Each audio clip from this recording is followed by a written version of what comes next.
Okay, so now after, I don't know how long that took, 10 minutes or something, and I'm kind of slow with it. I have this chain, and I did up to, I did 849s. I always do a little extra on the outer layer. 849 bead continuous loops, and then 6 each all the way down to 13. I haven't done the last little bit yet. Now, one thing I'm going to say, and I was thinking about what I would kind of give as tips for this as we go. So I have 5 13s done. So it gets a lot easier, obviously, to count as you get smaller numbers. So one thing with these is you want to get, I always pull it up like this to get like a tight bottom on there, and probably about that far, which is about 3/16, so a little bit less than a 1/4 inch. Now you can, it's not the end of the world if you go longer. So, and then they get actually harder to shape as they get smaller, because especially with these small beads, I like them to be really tight and together. I know people discuss, having them open, this and that. It's not my style. I like them to actually look like one really thin, long petal. So I don't really like any space in between them. So now all the 13s are done, and I'm just going to do 4 9s, because those are going to go over the middle. Over the stem wire. I'm trying to count as I'm doing this. So I just want them to cover up the tip of the stem wire. They're going to be really turned in, and so there's only 4 of those, so that they'll surround the tip of the stem wire. And again, we're counting off 4. Always pull up, and then give yourself that space. Don't be scared by my weird brown yellow fingers. Okay, and so I do like, I don't know, 3 or 4 twists. It's kind of random. And then I just use my fingernail and just bend this thing and get a little bend on it. So you can see the gradation on this right now. And so I'm pretty much, this is it. This is as long as it gets. This is all you got to do. Now, to do leaves for these, I was just thinking that'd be a separate issue. But I don't really worry about the leaves so much for the mini ones. When I do the bigger ones, of course, I'm going to have leaves that are involved. And calyces, the things on the bottom. Don't worry about that with the small ones either. You can, I guess, but it seems kind of unnecessary. So, okay, I got my last 9. And doing 3 twists or so, pinching it over. So that's about how long it's going to look. Now that is going to make us a mum, which you'll be getting an example of in the mail. So this is how much I had left after 50 inches of beads strung. So let's measure that. That, I was going to say it looks about 6 inches, but it's actually about 5.5.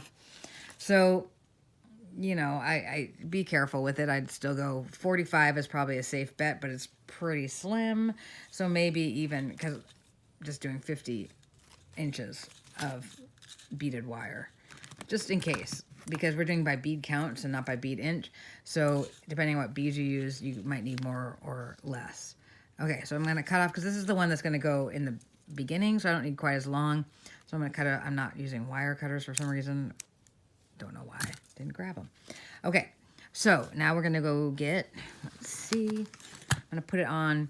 I'm actually going to put this one, because it's not going in a boutonniere or anything, I'm going to put this one on a 16 gauge, though I would probably, if I'm doing it on something I want to bend it with, because it's very inflexible. But I'm going to use it in an arrangement, so I'm going to keep it on 20. Well, let's see. I'm going to go to 18. So I'm going to cut off a piece of 18. This is actually coated wire, which, like I've said before, even with coated wire, I'm still going to put some tape on top, which, of course, I had right here, and then it disappeared. Where did my... I wanted to use a light colored... Oh, my goodness. Seriously? I literally had it, like, right here a second ago. Welcome to my desk. There it is. So I'm going to use a lighter color one here, because, again, I don't want it to really show through. I'm going to use regular green tape on the actual stem, but this is just for wrapping purposes. I like this one because it's kind of gummy, too. So it holds things well, and it's kind of extra stretchy. So we're going to wrap it around. Again, I do the top so that I fold it over. I want to show that real fast because I want the top color to be there too. So I start wrapping up a little bit past, about 1/4 of an inch, or not even that much, about 1/8 of an inch past. And then I fold it over and then bring it back down and spiral it back down. That way the top is covered in the color I want it to be in. And then holding firmly. And this one, like I said, is very, very able to be stretched. So stretchy is the word I'm looking for. Okay, so I actually did these backwards than the way I normally wrap, so I should have probably bent them the other way. It's okay either way. So now with these, when I'm going to wrap them, the trick with these, no matter what size you're doing them on, is if you pull too hard, you can actually unravel them. And that's a pain in the neck. But you also want it to be tight, or else they will wiggle and jiggle around on the stem wire. So that's something you have to work with. Now you want to get it as tight up on the next one as possible. This isn't, so we're trying to get it as up on the next one as possible. And so be constant. Sometimes, because of the way I hold it, I'll actually turn it around to make sure I'm not favoring one side in tightness. So I'll like turn it 180 degrees in my hand. So again, I'm pulling this around. Now as you go, you can push it up so that it gets out of its own way. And again, we're trying to keep it pretty darn tight on there and as close to the previous row as possible. Now this one's a lot easier than the full-size ones because it's short and they're small. And plus the wire is 26 gauge, not 24 gauge. So that makes it a lot easier. But again, you got to be careful. I can already see that I'm putting like a little bit of pull on these, and I can see that they're getting a little stretched out. It's okay, but I have to be careful with that. I mean, my goal is to keep it tightly wrapped, yet at the same time I don't want it to unravel the actual continuous loops. So wrapping around, see how easy this one is, and I'm, squishing it as I go. And then we get down to the end, and we're going to do as much little wraps, tight wraps on there. Tight wraps for a little bit, and then just all the way down the stem. Now, once that's done, leave a little bit down there. Now it looks like this, which is not particularly pretty, but that's okay, because we're going to fix it, and we can. So I chose these beads because they're lighter, but these particular beads, and because I have a lot of them, wouldn't be my first choice to choose for this. They're kind of lumpy and bumpy. Not the beads themselves, but the kind of the way they set. So not always my favorite, but it's a pretty color. So I'll go with it. Okay, so I try to keep my outer ones kind of even. You can move them around, right? So this is where all the shaping comes in. And again, you want it to look like nature, so it doesn't have to be perfect everywhere. In fact, it looks weird to me it looks weird if it is perfect everywhere. Some people like that when they make their flowers, and that's fine. That's just a different aesthetic. I like it to look kind of nature-y, which I guess the word for that is natural. But I kind of think nature-y actually makes it sound more like what I'm going for. So I did pre-bend them, which sometimes it feels like, why did I bother? Because I'm having to redo everything again. Now, if you don't have these already, I would invest in a pair of forceps, which you can get probably $7 off Amazon, and get the tilting nose kind. Like there's straight ones, and then there's ones that curve. I find the curved ones to be easier. And so then I can get my fingers, get things in there a little bit better and get the shaping. So now I'm just doing a bunch of shaping. So you can already see that we're getting ourselves a little chrysanthemum, and it's getting better. Looks like we're a little heavier on, so I always try to keep, even though I want it to be nature-y, again, whatever that is, I do want to kind of have some balance to it, so I try to look down on it and make sure that it doesn't look like one side ended up with more, just due to the luck of the spacing of the original loops, didn't end up with more petals. So then I'm going to do this. I'm going to keep turning them around. This one looks good. Okay, and I'm going to get to the center, and I want to cover up that so I don't even see that hint of that. Now imagine if that were green, you would really see it. And that's okay though too. It's not the end of the world. I mean, it's green in a plant, so you know, that's, who cares. But again, a little uptight about these. The funny thing is I'm not really uptight in general. People always say, oh, you must have so much patience when you do these flowers. And I'm like, you know what? I really have. I don't think anyone who's known me well over the years would ever say patience is one of my virtues. I don't know what they might say, but I don't think that would be on the list. But for some reason with these, I guess I am. I'm also more uptight than I am normally. Because, again, not normally that uptight. Okay, so, but with these, I get a little uptight. Now, so now we're looking pretty flowery, and so and you can see it from the side. You got this little thing going on. It's cute. And again, with these, you make them your way. You know, if you want them to be longer out, if you want them to be twisty and, you know, more, you know, kind of random, totally your deal. The cool thing about them is, like I said, what I work for, there's tons of, well, probably not of mini ones, but of chrysanthemums in general, there's tons of different